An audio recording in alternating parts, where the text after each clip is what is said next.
Hello and welcome to FoolCraft for Dummies with me, Critical Mole, one of the co-developers of the pack. This series is going to take you step by step through various mods within the pack and give you hints, tips, tutorials and a guide on how best to traverse the myriad landscape that is FoolCraft. This episode we are going to be looking into Tinkers Construct, the first step in many a mod pack. I will be going over the ways to build your first smeltery and some tips and tricks on how to make it a little bit more efficient and get the most out of your smeltery as quickly and as easily as possible. A few of these bits and pieces work specifically in FoolCraft because of the way we've set it up, but you can probably carry some of this information across into any other mod pack that you might be playing because you've got something wrong in your head and FoolCraft just isn't enough for you. So let's get on with step 1, which is gathering resources. Now, in order to start off with, you're going to need to make grout, and to make grout you need sand, gravel and clay. Now, because this is FoolCraft, we have vein miner, which means we can go like this, bam, and get lots and lots of gravel. We can then go and get lots and lots of sand and fall in. Now where's a nice big bit of clay? There we go. And there we go, we've got loads of clay. Now you're probably going to want to run around and get it so you've got 4 stacks of gravel, 4 stacks of sand and a stack of clay blocks. You want to get about a stack's worth. Once you have all that, you can then run over all the way over to your base, and you can go over to your crafting bench, and this is how you make your grout. Now, fairly simple enough recipe. You make your grout. In here we have some grout that I prepared earlier, which brings us on to the next step.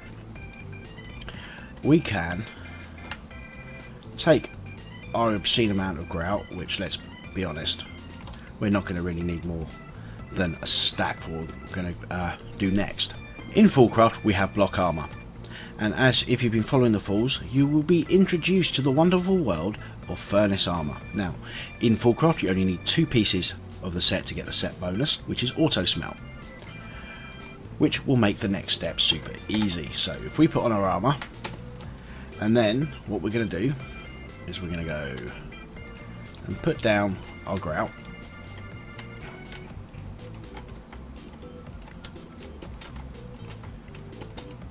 I've given myself a wand just to make it quicker on screen. It's not going to take you a huge amount of time to do this when you're doing it yourself. It's, you know, a fairly small block. Now, we've got the furnace armour, which means we've got auto smelt, which means anything we break will automatically be processed as though it has gone through a furnace. So we use vein miner, and it's going to take a little bit of time because there's 64 blocks here, but we go BAM, and we have 64 seared bricks. Can you imagine running 64 things through a vanilla furnace? It would take some serious time indeed. Then we've dealt with our raw resources, so we move on to step 2, the parts that you're going to need for your smeltery. Starting with your basic seared bricks. These you're going to need quite a bit. I'd actually make these last, but they're the most common piece, so that's why I've come across them first. I'd make all the other parts that you're going to make, and then use whatever bricks you've got left over to make yourself some bricks. Then the heart of the smeltery is the smeltery controller. This is what's going to be used to run the smeltery in the vast majority of its forms. Then you have a seared tank with the glass in the middle and the bricks. This is what's going to hold the lava, which is going to act as your power source for the smeltery. Next, you're going to want drains. I recommend for your starter smeltery, you're going to have 2 of these. Then you've got the faucets. You need 1 for each of the drains that you've got. Then you've got your casting basin, which is where you use your casts to make the various parts for your various tools, making ingots, that type of thing. Then The reversed version of that is the basin. The basin is how you make your blocks, and this is the main thing you're going to be using when you're doing your ore processing, because the one thing that's lovely about Tinkers is you throw in some ore, you'll get 2 ingots instead of 1 that you would normally get in the furnace. Then the last thing you're going to need is some lava. Now in here we have everything we need to make your basic starting smeltery. So what I've done here is done a little bit of a hole. We're going to be building a 3x3x3 internal diameter. So we're going to go with our bricks, bam bam bam, really easy.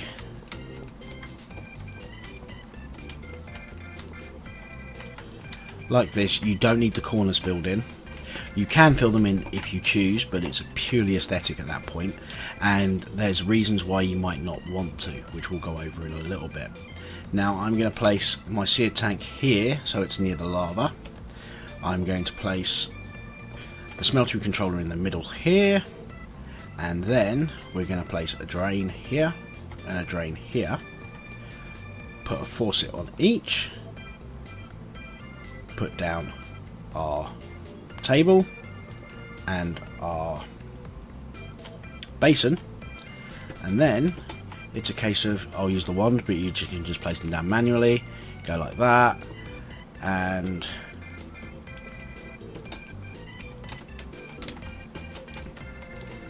place it all down that. There we go, 3x3x3, and you'll see that the light on the controller has come on. You can right click it and it brings up the UI, which means we have an operational smeltery. Now all we need to do is place some lava in here. Each of these seared tanks, which you can replace any of these seared bricks with, will hold 4 buckets worth of lava, and it'll keep you going for a while. Now the reason why you want to I recommend putting these drains on the corner is that you'll have these bits opened up to the world. This is a good way of putting liquids that you can get from your fluid cows or what have you straight into the smeltery, so it appears. Now in this chest over here we've got a few bits of pieces that are going to be relatively fun to play with. That and that. Okay, first off, early game getting obsidian can be a bit of a pain. What you can do if you've got access to a plentiful amount of lava is you can just throw in some lava there. You'll see we've got the bucket of lava. Then we throw in the water there, and look at that, we've mixed it into an obsidian block. Pour it into our basin. It's going to take a little bit of time to cool down so that you can actually take it out, and then there we have it. We have our obsidian, which can then be go on to use to make your nether portal, where you can get as much lava as you'll ever want, or you can keep doing the process and actually start making some obsidian armor, which, take it from me, is one of the best armors you can get without incredibly insane resources. Block armor is fantastic in that regard. Now, one of the things you're going to end up doing is making casts, and the way you can make casts is with the table. You get your part, and I just realized I haven't got myself a part, so we're going to have to quickly grab ourselves one. So let's go pick axe. We're going to, what you would do normally, and I'm going to go into this more detail when I do the tools and stuff, is you would get yourself a stone version or a wood version of the tool that you want to make. Now you put that in there and you cover it. You have 2 choices. You can either do it with gold, which is harder, relatively difficult to find compared to a lot of resources, and takes 2 ingots worth of gold to make a single cast, as we will see in a moment, because we've put 1 ore in, which means we're going to get 2 ingots worth when it finally smelts through. There we go, 2 ingots worth. Now it's going to use all of that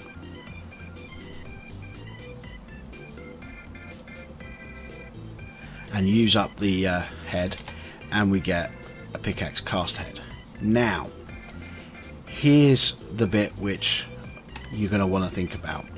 is, instead of that, you can put in a copper and 3 aluminium, both of which are far more plentiful in the world for you to find. And what will happen is, we've currently got 6 ingots in there, and this one going in there will put it up to 8 ingots worth of fluid. It will then alloy and create aluminium brass. Now the good thing about aluminium brass is A, like I said, the copper and the aluminium is far easier to find, and B, it only takes 1 bucket or 1 ingot's worth of the material to make the cast. So if we quickly go and put one of those down again, and we have 8 ingots worth of aluminium brass. Now, like I said before, gold, it takes 2.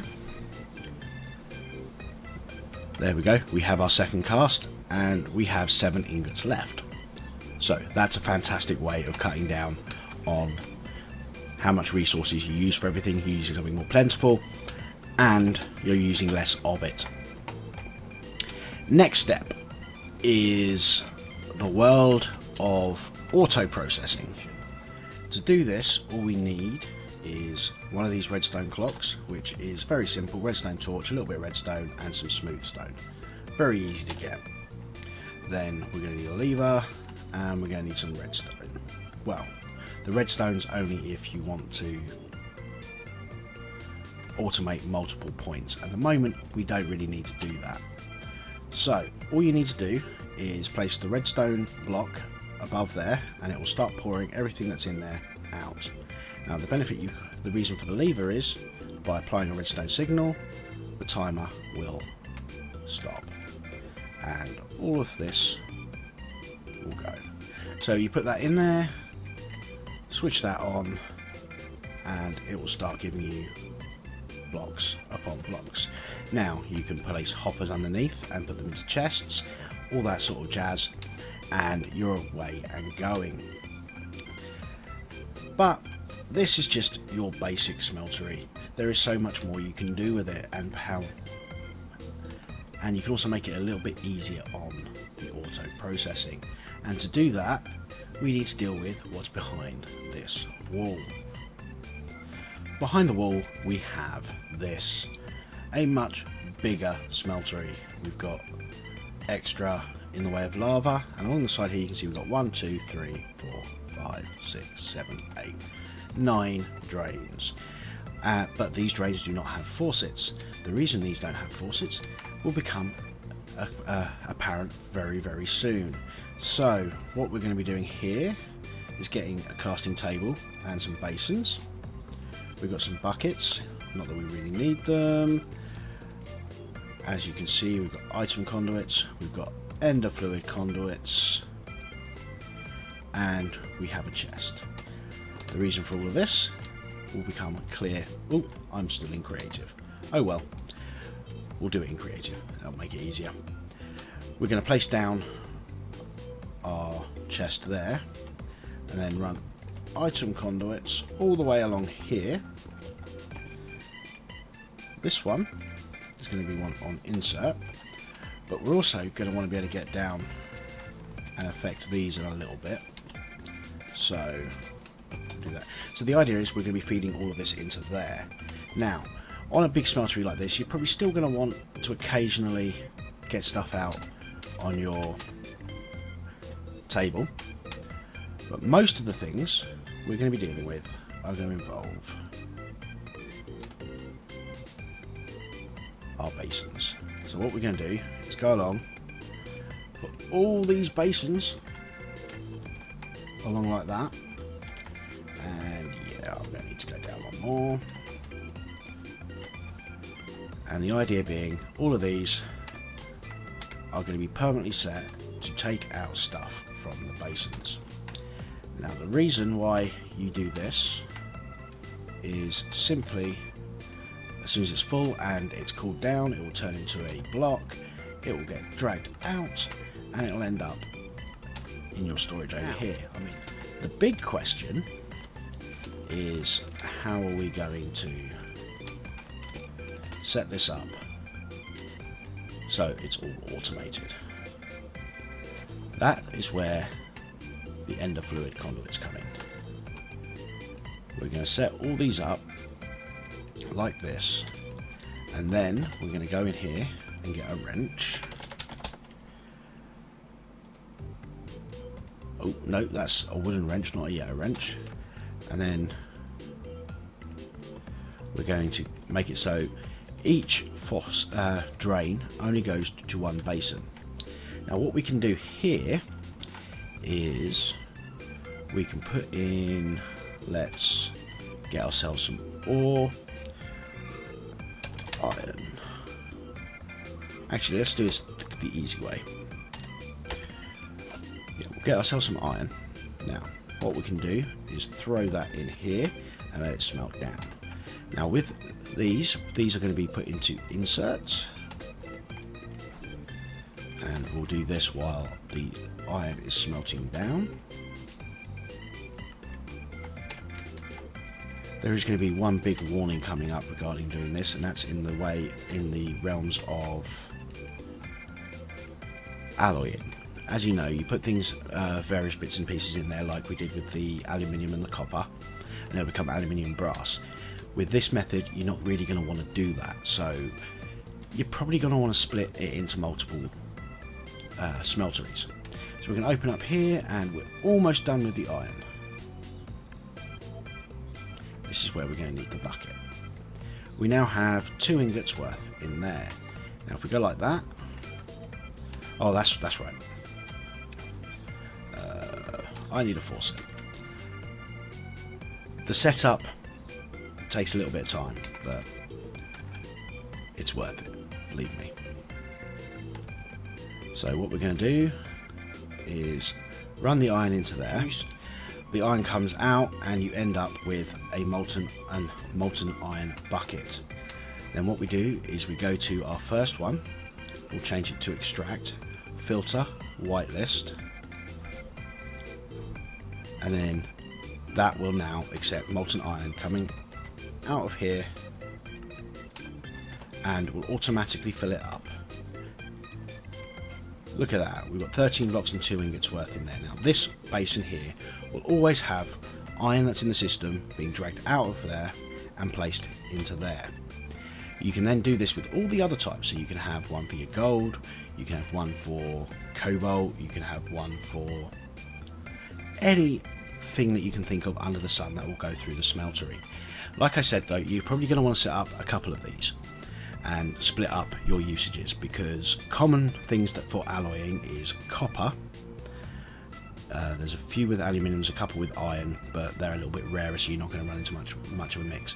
The big things to keep separate is to keep copper away from most of the other bits, and then you don't want to be putting your cobalt and your ardite in at the same time, because that will create manulin. So if you have a nice big one like this carrying most of it, and then you have a smaller one which will, let's say we put cobalt in the main one, you put your ardite in the other one, and you put your copper in the other one. You can also feed in automatically from a chest. Let's give ourselves some more iron to go in there. Let's say that, and we've got that. Feed in automatically to the controller. Put that onto insert, put in some speed upgrades, and always active. And why isn't that working? Oh, it is.